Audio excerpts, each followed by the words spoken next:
جب معاملات حرام کے طے ہوں گے تو اللہ کی بارگاہ میں سب سے بڑی عبادت جو نماز ہے وہ قبول نہیں کی جائے گی۔ تو یہ ساری باتوں کا خلاصہ یہی ہے کہ اللہ تبارک و تعالی نے نماز کے لیے اس علت اور حرمت والے تمام اعمال کا ذکر فرمایا۔ تو آج کی آیات کے اندر پھر اللہ تعالیٰ نے ایمان والوں کو مخاطب کیا اور نماز سے پہلے ایک اور پاکی کا ذکر کیا اور یہ ظاہر کر دیا کہ جب تک انسان کے اندر وہ پاکی نہیں پائی جائے گی اس وقت تک انسان جو ہے وہ اس کی یہ عبادت اللہ کے بارگاہ میں قبول نہیں ہوگی۔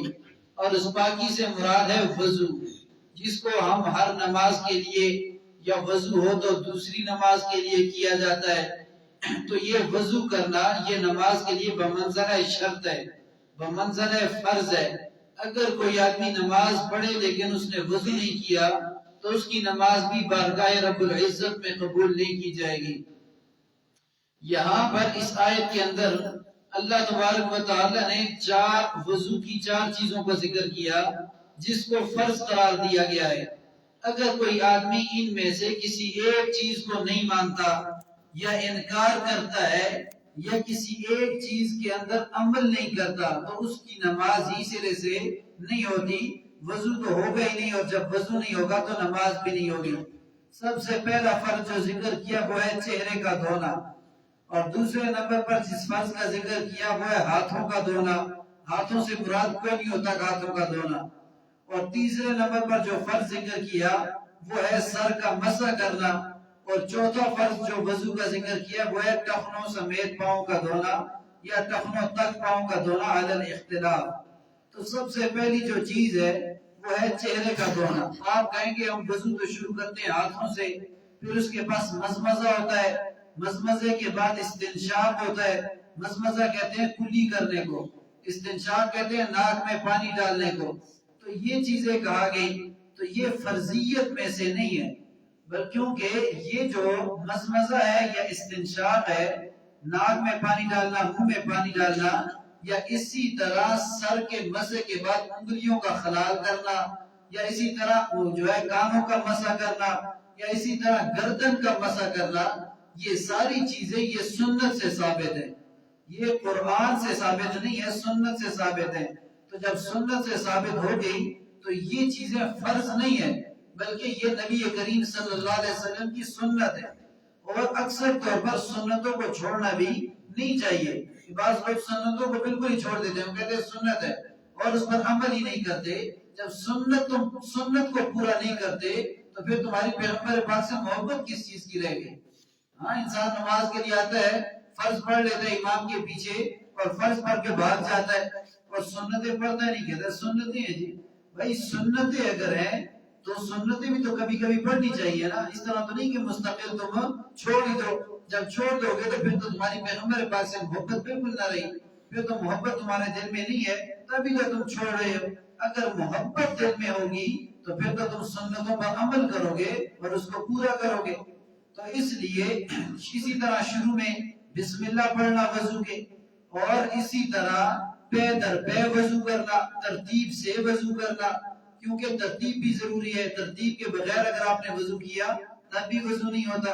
اور اسی طرح آخر میں دعا پڑھنا، اور جو ہے 2 دعائیں ہیں وہ دونوں پڑھنا، اور اسی طرح جو ہے باقی جو وضو کے لوازمات ہیں، بیٹھ کر وضو کرنا، یہ ساری سنتوں سے ثابت ہے۔ فرض کا سب سے پہلا درجہ کیا ہے کہ چہرے کو دھویا جائے۔ چہرہ شروع ہوتا ہے یہاں بالوں کی پیشانی سے، پیشانی کے اوپر جو بال ہے یہاں سے شروع ہوتا ہے یہ تھوڑی کے نیچے تک، اور ایک کان کی یہ جو لو ہے یہاں سے لے کر یہاں تک یہ پورا چہرہ دھونا ضروری ہے۔ اب داڑھی والا آدمی ہے جس کی داڑھی جسہ ہے، جسہ کہتے ہیں گھنی داڑھی کو، جس کے نیچے چمڑا نظر نہیں آتا، اس کے لیے داڑھی کے اندر خلال کرنا ضروری ہے، ہاں انگلیاں پھیر دینا، اور جس کی یہ نیچے چمڑی نظر آ رہی ہے تو اس کے لیے رگڑنا ضروری ہے تاکہ اس کا پانی نیچے چمڑی تک پہنچ جائے۔ بعض لوگوں کی داڑھی میں چمڑی نظر آ رہی ہوتی ہے اور بعض میں نہیں نظر آتی، تو چہرے میں یہ ساری چیزیں پھر داخل ہیں۔ اور دوسری چیز ہے وَأَيْدِيَكُمْ إِلَى الْمَرَافِقِ، اپنے ہاتھوں کو دو کوہنیوں تک۔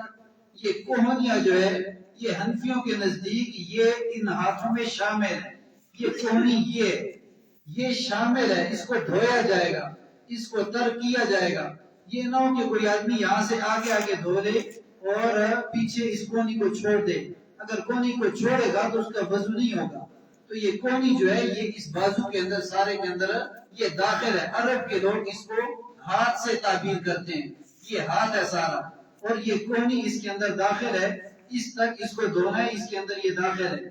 اور تیسرا فرض جو ہے وضو کا وہ ہے وَامْسَحُوا بِرُؤُوسِكُمْ، اپنے سر کا مسح کرو. مسح کا ذکر ہے، دھونے کا ذکر نہیں ہے. تو یہ مسح جو ہے امام شافعی رحمۃ اللہ علیہ تو فرماتے ہیں اگر کوئی آدمی سر کے 3 بالوں کو بھی پکڑ کر اس طرح دھو لے یا اس طرح کھینچ لے تو اس کا مسح ہو جائے گا. لیکن اور امام مالک رحمۃ اللہ علیہ کہتے ہیں کہ پورے سر کا مسح کرنا ضروری ہے، یعنی پوری انگلیاں اس طرح پورے سر میں پھیرے گا تب اس کا مسح ہوگا. لیکن حنفیوں کے نزدیک جو ہمارا مذہب ہے اس میں یہ ہے کہ آپ اپنی 3 انگلیوں کے ذریعے چوتھائی سر کا مسح کر لیں. اور یہ حدیث سے ثابت ہے، مغیرہ بن شعبہ رضی اللہ تعالیٰ عنہ کی روایت ہے، وہ یہ کہتے ہیں کہ نبی کریم صلی اللہ علیہ وسلم نے بناسیتہا، پیشانی کے برابر اپنے سر کا مسح کیا. اور پیشانی کا فاصلہ یہ ہے اتنا سا، تو اتنا سر کا بھی ہونا چاہیے. تو یہاں بالوں سے لے کر کم از کم چوتھائی سر کا مسح یہ ضروری ہے. سر کے اگر 4 حصے بنائے جائیں تو 1 حصے کا مسح یہ کرنا چاہیے. طریقہ اس کے کرنے کا کیا ہے؟ یہ 3 انگلیاں ہیں، یہ 1 انگلی اس میں داخل نہیں ہے. ان تینوں انگلیوں کو گیلا کر دے اور اس طرح پیچھے یہاں تک لے جائے اور پھر پیغمبر پاک نے ہتھیلیوں کو واپس بھی لایا ہے. یہ واپس لانا یہ سنت ہے. ٹھیک ہے. اس کے بعد کانوں کا مسح کرنا، انگلیاں پھیرنا، اور پھر اس کے بعد یہ گردن کا مسح کرنا یہ بھی سنت ہے. ہاں اس چیز میں پھر ہاتھوں کو گیلا نہیں کرنا پڑتا. یہ آپ کی انگلی مسح میں بچ گئی تھی، آپ نے اس کو کانوں میں کر دیا، ہاتھ آپ کے الٹی طرف سے بچ گئے تھے یا آپ نے گردن پر پھیر دیا. گلے کا مسح کرنا یہ بدعت ہے، یہ جائز نہیں ہے. کوئی آدمی گلے پر لے آئے تو یہ گلے پر لانا یہ جائز نہیں ہے. گردن الگ چیز ہے اور گلا جو ہے یہ الگ چیز ہے. تو یہ باقی چیزیں سنت ہیں، لیکن سر کے اوپر ہاتھ پھیرنا یہ فرض ہے. اب سر کے اوپر ہاتھ آپ ایک بھی پھیر سکتے ہیں.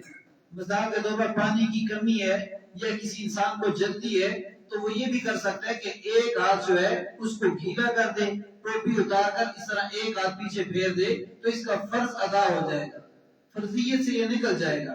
تو اس کے بعد والے معاملات جتنے ہیں یہ طریقہ کار جو میں نے بتایا یہ سارے سنت سے ثابت ہیں. اور یہ سنت ہے، اگر پانی بھی ہو وقت بھی ہو تو انسان اس کے اوپر عمل کر لے، ورنہ ہاتھ پھیرنے سے کام چل جائے گا.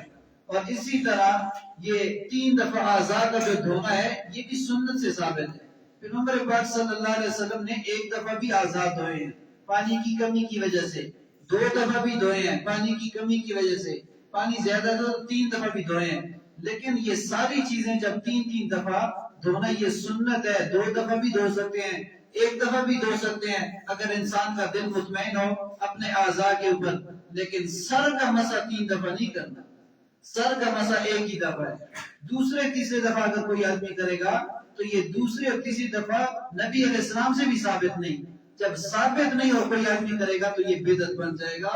اس کے اوپر 3 دفعہ عمل نہیں کرنا سر کے اوپر. بعض لوگ کہتے ہیں ہر روز 3 دفعہ دھونا ہے تو سر کا مسح بھی 3 دفعہ ہے، تو سر کا مسح 3 دفعہ نہیں ہے. اور چوتھا فرض جو وضو کا ہے وہ ہے ٹخنوں سمیت پاؤں کا دھونا. یہاں پر کیا الل کعبین، کعبین تک، ٹخنوں تک. تو یہ ٹخنے جو ہیں یہ اس کے اندر شامل ہیں.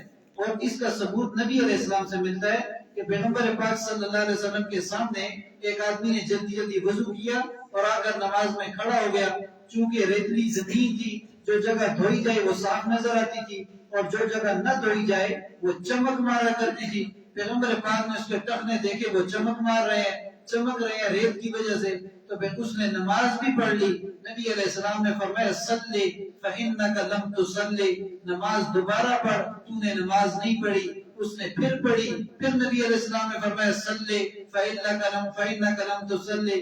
تو جب تیسری دفعہ اس سے کہا گیا، اس نے اگر نبی علیہ السلام سے پوچھا کہ اللہ کے پیغمبر میں نے 3 دفعہ نماز پڑھ لی، غلطی بھی میں نے کوئی نہیں کی، رکھتے بھی پوری پڑھی، پھر آپ مجھے کہہ رہے ہیں نبی علیہ السلام نے فرمایا تیرے ٹخنے کو تو دیکھو، تیرا ٹخنا سوکھا ہوا ہے، تو نے وضو کے دوران اپنے ٹخنے کو نہیں دھویا، جا کر ٹخنے کو دوبارہ دھو کے اس کے بعد آ جا، اور یا جا کر دوبارہ وضو کر، دونوں روایتیں ہیں۔ پھر اس نے جا کر دوبارہ وضو کیا اور آ کر دوبارہ نماز پڑھی۔ تو معلوم یہ ہوا کہ یہ ٹخنا جو ہے اس کو دھونا یہ ضروری ہے، اور یہ بھی پاؤں کے اندر داخل ہے۔ باقی جو ہے ترتیب کے ساتھ دھونا، یہ ساری باتیں جو ہے یہ سنت ہے۔ یہاں پر ایک بات اور کر لیتا ہوں، ایک مغالطہ آج کل سردیوں میں لوگوں کو ہوتا ہے، وہ ہے وَأَرْجُلَكُمْ إِلَى الْكَعْبَيْنِ۔ اس کی قراتیں ہیں دو، ایک ہے لام کے نیچے زیر وَأَرْجُلِكُمْ إِلَى الْكَعْبَيْنِ، یہ دوسری قرات ہے، اور ایک ہے وَأَرْجُلَكُمْ جو ہمارے سامنے قرآن ہے، اس کے اندر وَأَرْجُلَكُمْ ہے۔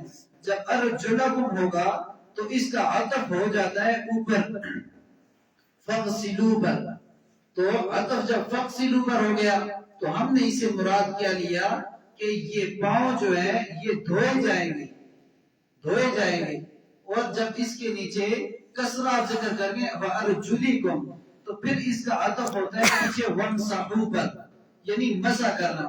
تو شیعہ جو ہے وہ یہاں سے یہ استدلال کرتے ہیں کہ پاؤں کا مسح کرنا ہے، دھونا نہیں ہے، حالانکہ پاؤں کا دھونا فرض ہے، پاؤں کا دھونا فرض ہے، مسح کرنا یہ فرض نہیں ہے۔ اگر کسی آدمی نے پاؤں کا مسح کر لیا اور اسی طرح نماز کے لیے کھڑا ہو گیا تو ہمارے نزدیک اس کی نماز نہیں ہوتی۔ دوسرا ایک مخالفہ یہ ہے کہ بعض لوگ اگر کسی نے موزے پہنے ہیں تو موزوں کے اوپر مسح کرنا یہ پیغمبر پاک صلی اللہ علیہ وسلم سے اور نبی علیہ السلام کے 70 صحابہ سے یہ ثابت ہے، 70 صحابہ سے کہ انہوں نے موزوں کے اوپر مسح کیے ہیں۔ مسافر آدمی جو ہے وہ 3 دن تک مسح کر سکتا ہے موزوں کے اوپر، اور مقیم آدمی جو ہے وہ 24 گھنٹے یعنی ایک دن رات وہ مسح کر سکتا ہے۔ اس کے بعد اسے موزے اتارنے پڑیں گے، اتار کر دھو کے اس کے بعد پھر پہننے پڑیں گے، پھر اگلے 24 گھنٹے تک وہ اس کے اوپر